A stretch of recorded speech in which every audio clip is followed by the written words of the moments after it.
Esther chapter 8. That same day King Xerxes gave Queen Esther the estate of Haman, archenemy of the Jews. And Mordecai came before the king because Esther had explained their relationship. The king took off his signet ring, which he had taken back from Haman, and gave it to Mordecai.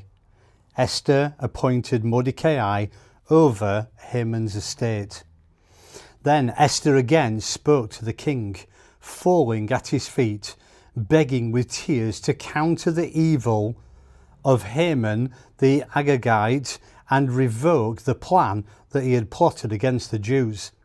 The king extended his golden scepter to Esther. She got to her feet and stood before the king. She said, "If it please the king, and he regards me with favour and thinks this is right, and if he has any affection for me at all, let an order be written that cancels the bulletins authorizing the plan of Haman, son of Hammedatha the Agagite, to annihilate the Jews in all the king's provinces. How can I stand to see this catastrophe wipe out my people? How can I bear to stand by and watch the massacre of my own relatives?" King Xerxes said to Queen Esther and Mordecai the Jew, "I've given Haman's estate to Esther, and he's been hanged on the gallows because he attacked the Jews. So go ahead now and write whatever you decide on behalf of the Jews. Then seal it with the signet ring. An order written in the king's name and sealed with his signet ring is irrevocable." So the king's secretaries were brought in on the 23rd day of the third month, the month of Sivan.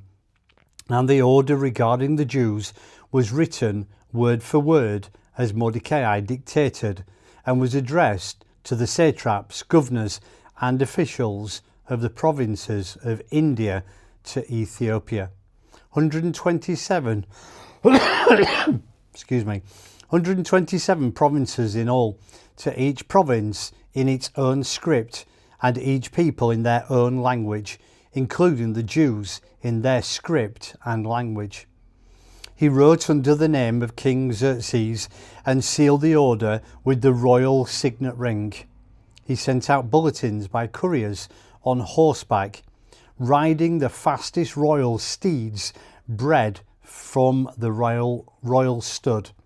The king's order authorized the Jews in every city to arm and defend themselves to the death, killing anyone who threatened them or their women and children, and confiscating from themselves anything owned by their enemies.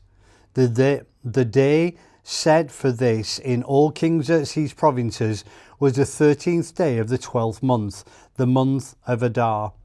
The order was posted in public places in each province so everyone could read it, authorizing the Jews to be prepared on that day to avenge themselves on their enemies. The couriers, fired up by the king's orders, raced off on their royal horses. At the same time, the order was posted in the palace complex of Susa. Mordecai walked out of the king's presence wearing a royal robe of violet and white, a huge gold crown, and a purple cape of fine linen. The city of Susa exploded with joy. For Jews, it was all sunshine and laughter. They celebrated, they were honoured. It was that way all over the country. In every province, every city, when the king's bulletin was posted, the Jews took to the streets in celebration, cheering and feasting. Not only that, but many non-Jews became Jews. Now it was dangerous not to be a Jew.